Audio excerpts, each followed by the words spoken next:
Welcome to your favourite day of the week, everyone, where it's day number 12 of our advent calendar, where every day up until Christmas we're going through a strange and funny story that has happened in history. So make sure you're subscribed to the channel so you don't miss any of them. A big thank you to all of you who have watched the videos so far and supported them. I really do appreciate that. Yesterday we went through the most crazed BDSM spanker in the world, Spanko. You're curious now, aren't you? Make sure you watch it after this. And today we're going through the most genius and dumb businessman alive. I'll tell you the story and then I'll let you decide the outcome. So let's see what's behind door number 12.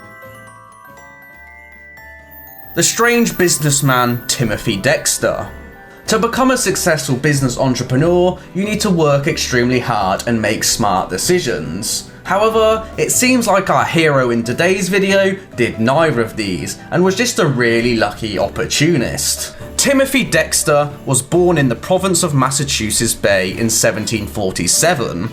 He had little schooling education before dropping out at the age of 8 to become a labourer on a farm. At 14, he became a tanner's apprentice, working with leather, and at around the age of 20, he moved to Newburyport, a town on the rise in terms of commercial importance and attracted a lot of traders. He soon married 32-year-old Elizabeth Frothingham, a widow 9 years his senior with 4 children and a house, and set up his shop in the basement selling trousers, gloves and hide, among other items.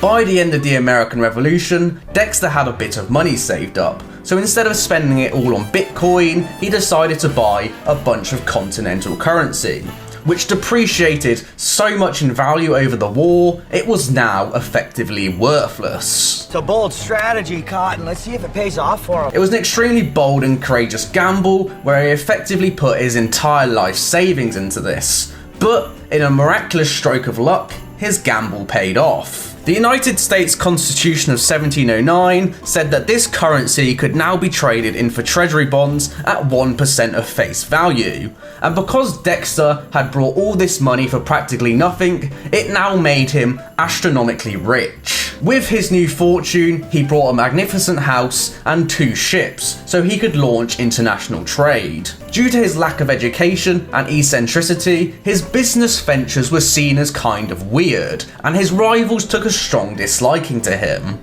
In an attempt to bankrupt Dexter, his rivals advised him of the clever move to sell bed warmers, which were used to heat beds in the cold climates of New England to the tropical climate of the West Indies, where the bed warmers were pretty much useless and wouldn't be needed. When he arrived in the West Indies, Dexter soon realised his mistake, and instead of sulking and taking a massive loss on the bed warmers, he rebranded them as ladles and sold them off to sugar plantation owners. The demand was so great for these ladles that each owner needed 3 or 4 of them now, and Dexter returned with a massive profit. People jokingly told him, "ship coal to Newcastle," which was an old British saying describing something effectively pointless, as Newcastle was dependent on the coal mines there, so any attempt to sell it there would be useless. Dexter once again took this deceiving advice and arrived in Newcastle with a bunch of coal.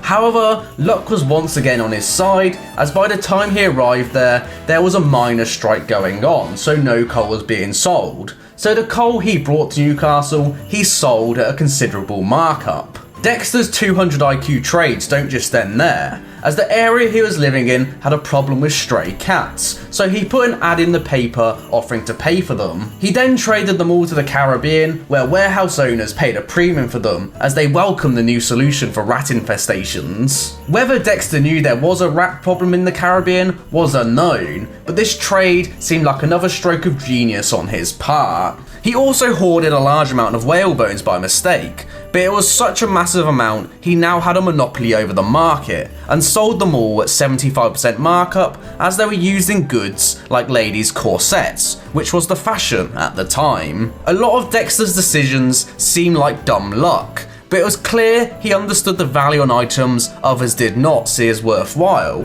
and the utility in playing the fool. Despite his good fortune, his family life suffered.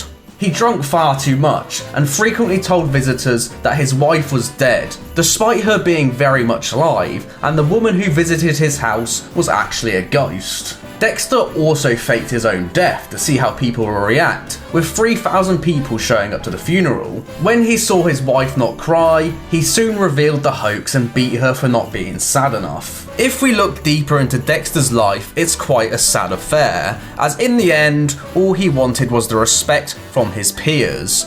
But due to his ego and eccentricity, he never got it. A lot of his trades seem lucky, but maybe Dexter might have just had an extremely savvy business sense. It's said that Dexter founded his fortune on sobriety and a hangover. He never drank in the morning and never conducted business in the afternoon. In the end, it seems like he was just a drunken genius. So I'm just filming this part the next day, as looking back on editing, I realised I missed out some crucial information, is that our friend Timothy Dexter also wrote a book. It was called A Pickle for the Knowing Ones and contained no punctuation and unorthodox spelling and capitalisation. He initially gave the book out for free, but it became so popular it was reprinted for future editions. In the second edition, Dexter responded to the critics that the book had no punctuation by giving them a big middle finger. He added a page of 11 lines worth of punctuation marks and told the reader to insert them wherever they wanted. In his words, they may pepper and salt it as they please. In this book, he also declared himself a lord, so you can kind of get the picture of how big his ego was and why his contemporaries didn't like him. So I hope you've all enjoyed day 12 of our advent calendar, and thank you all for watching, everyone, one of the strangest businessmen who have ever lived. Join us tomorrow where we learn about the bear who fought in World War II. Make sure you're subscribed so you don't miss that, and I'll see you all then. Peace.